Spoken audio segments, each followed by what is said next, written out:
Halo dan selamat datang kembali di Otanet Max dengan saya Satria Katana. Dan masih di Gias 2022 ada Kia EV6. Ini adalah alternatif buat kalian yang gak kebagian Ioniq 5.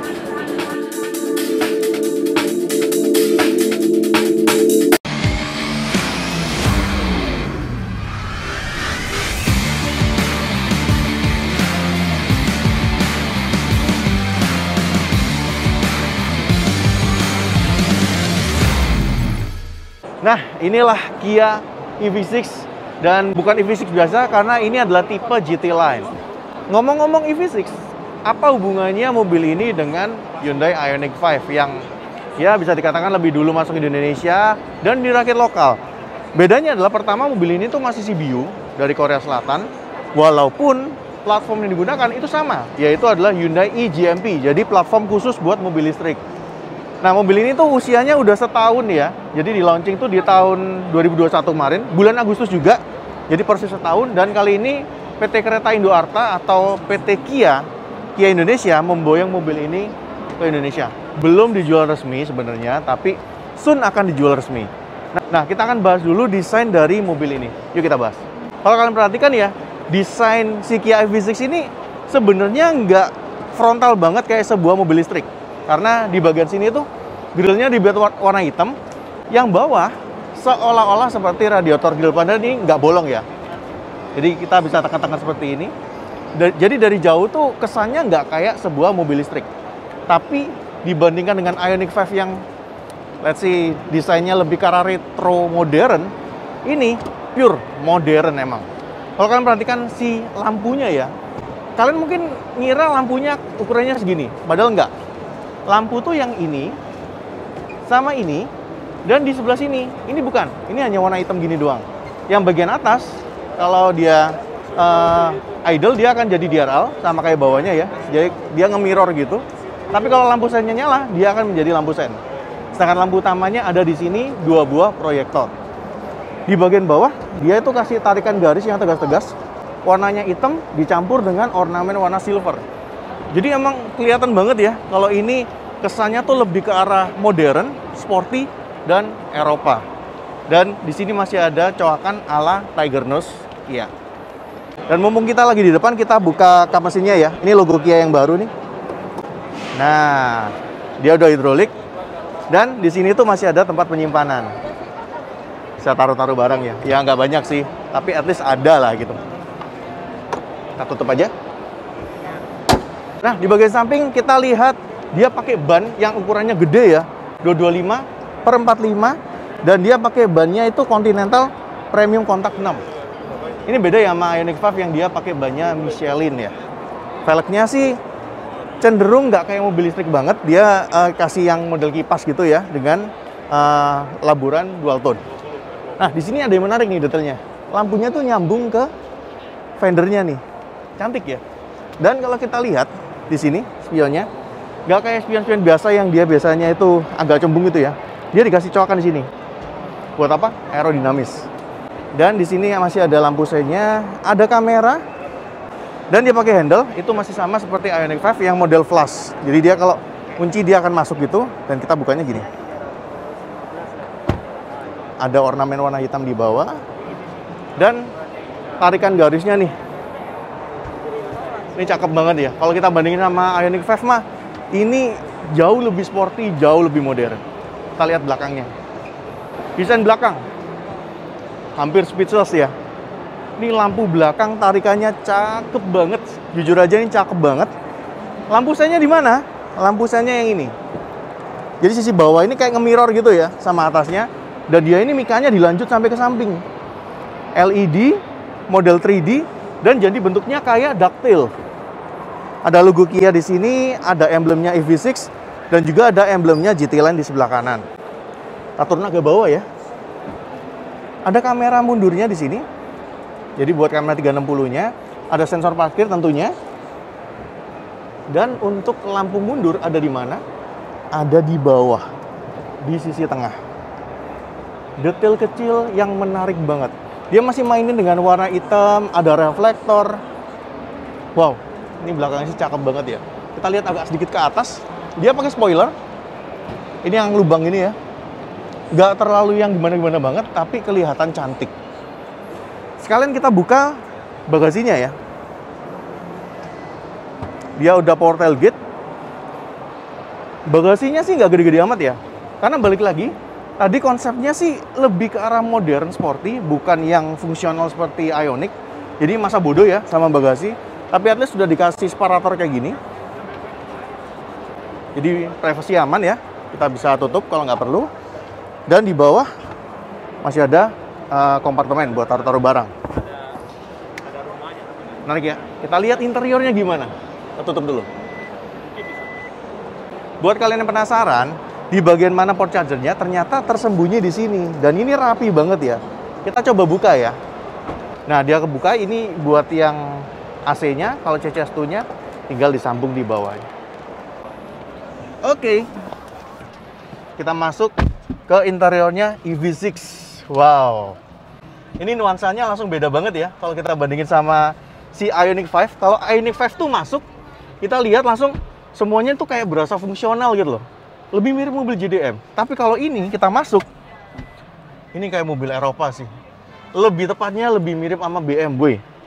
Ya karena wajar ya, karena desainernya Kia, si Luke Donckerwolke dan juga Karim Habib itu adalah desainer dari BMW dan juga Lambo. Mantan desainer BMW dan Lambo. Oke, kita bahas beberapa detailnya ya. Pertama, di bagian atas dia masih pakai plastik yang keras sebenarnya, tapi dia bikin tekstur kayak gini. Ya, sebenarnya sih bocoran harganya sekitar 1,2-an lah ya. Tapi kalau untuk mobil 1,2 sih plastik yang kayak gini masih agak kurang ya. Tapi ya nggak apa-apa lah. Nah, dia pakai layar yang curve. Nggak kalah sama handphone ya. Jadi nggak layar yang flat, dia kasih layar yang curve. Head unitnya nyambung sama panel instrumennya. Lalu dia juga pakai audio premium dari Meridian. Lalu ada ambient light di sini. Yang bukan cuma garis-garis doang ya, tapi dikasih model kayak gini nih. Dan ini warnanya bisa diganti dari head unitnya. Setir dia pakai yang palang 2 aja, tapi di sini banyak banget tombol-tombol, ada pedal shift, ada yang buat voice command, banyak lah. Ada drive mode juga di sini. Lalu di sisi tengah, kalau Ioniq tuh ada konsol yang bisa maju mundur ya. Yang ini enggak, ini fix. Tapi kalian perhatiin deh, ini semuanya itu kayak driver centric banget. Arahnya itu ke arah pengemudi. Mulai ada start stop ada di sini, buat ventilated seatnya ada di sini, untuk ganti-ganti giginya ada di sini, electronic parking brake, ada wireless charger, masih ada banyak tempat penyimpanan. Dan kalau kalian perhatikan di bawah ini tempat penyimpanannya juga sudah cukup lega. Cakep ya. Yang menarik, ini nih headrestnya kayak S-Class ya, dia bisa maju mundurin kayak gini. Dan bentuknya itu keren banget. Emang cakep banget sih ya. Ada detail-detail juga yang menarik. Kalau kita nyalain lampu itu nggak perlu dipencet, di touch saja. Dia akan mati. Cakep kan? Dan ada sunroofnya. Di sini spionnya dia udah elektrokromatik pastinya. Masih ada sun visor. Yang lampunya terpisah, kita bisa nyalain sendiri nih. Nah, kayak gitu. Dia untuk kursinya tentunya sudah elektrik ya, dan dia juga ada lumbar supportnya. Dan nanti kita juga akan lihat di sisi belakang ya, di mana port chargernya. Ikutnya, kalau kita ngomong tactile-nya, tombol-tombolnya, jujur aja sih, untuk mobil yang dengar-dengar harganya tadi 1M-an lebih, ini sih masih belum kerasa mahal ya tactile-nya. Ya, ini mungkin salah satu yang bisa diimprove sama Kia nanti, kalau memang beneran memasukin mobil ini. Kita lihat ke bangku baris keduanya. Oke, kita masuk bangku baris kedua dari si EV6. Enaknya adalah, pertama kita bisa recline. Jadi, ini udah paling rebah ya. Kaki sih emang nggak ke-support semua, dan agak nekuk memang. Tapi ini cukup nyaman, dan ruang kakinya jauh. Ruang kepala sih agak, ya standar aja ya. Di depan ini ada colokan USB-C, dan bisa simpen-simpen barang di sini. Dia kayak pakai karet gitu ya. Untuk kisi AC-nya ada di sebelah kanan, jadi kanan dapat, kiri dapat. Nah, sayangnya untuk lampu yang di bagian belakang ini bukan yang touch kayak depan ya, jadi harus dipencet tombolnya seperti ini. Untuk kursi, ini adalah perpaduan antara si vegan leather yang digabungkan dengan bahan suede. Cakep sih ini ya, dipegangnya juga enak, didudukinya juga enak. Nah, kita udah lihat interior, eksterior, dan desain-desainnya ya. Sekarang kita bahas performa dan fitur, karena performa mobil ini itu mencengangkan ya. Kalau kalian udah biasa lihat Ioniq 5, mobil ini lebih advance. Walaupun dia pakai platform yang sama yaitu eGMP, tapi dia pakai motor listrik depan sama belakang. Jadi mobil ini tuh AWD. Dan berapa tenaganya? Tenaga maksimal 320 PS. Torsinya 605 Nm. Dan mobil ini berakselerasi 0 sampai 100 km per jam hanya dalam waktu 5,2 detik aja. Dan untuk baterai, dia pakai baterai yang lebih gede juga dibandingkan dengan Ioniq 5, yaitu 77,4 kWh, yang mana lebih besar dibandingkan dengan Hyundai Ioniq 5. Yang membuat mobil ini range berkendaranya sejauh 506 km dari full sampai habis. Nah, mungkin buat kalian yang nanya-nanya ya, kalau baterai gede berarti ngecasnya lama. Tenang aja, karena ada fast charging yang membuat mobil ini tuh bisa ngecas dari 0 sampai 80% hanya dalam waktu 18 menit aja. Tapi kalau charger yang biasa, yang 11 kW itu sekitar 7 jam 20 menit. Oke, berikutnya kita bahas fitur. Karena fiturnya mobil ini tuh banyak banget, sampai saya mungkin bisa dikatakan nggak hafal ya. Pertama, kita punya augmented reality head-up display.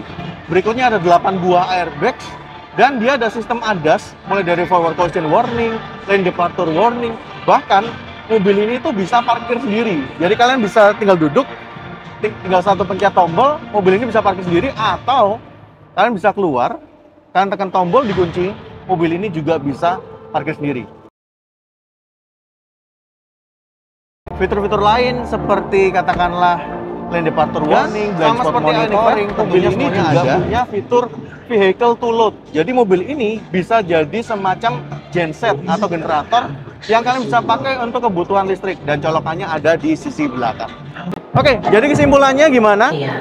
Untuk saat ini, mobil ini memang belum officially dijual ya, tapi kita dapat bocoran bahwa harganya sekitar ya maksimal 1,2 M ya. Dengan segala yang ditawarkan, fitur, performa, desain yang beda banget dibandingkan dengan Ioniq 5, dan juga mungkin kalau kalian bisa SPK lebih dulu, mungkin kalian bisa dapat lebih dulu ya, karena Ioniq 5 dengar-dengar sih SPK-nya lumayan panjang ya. Jadi ini adalah mobil yang menarik, karakternya emang beda, desainnya beda, fiturnya lebih lengkap dibandingkan dengan Ioniq 5. Bisa jadi alternatif buat kalian yang kepengen beli Ioniq 5, tapi ya kalian disuruh nunggu.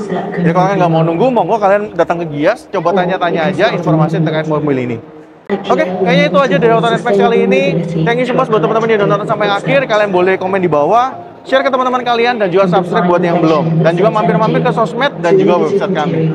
Oke, itu aja. Sampai ketemu di kesempatan yang lain.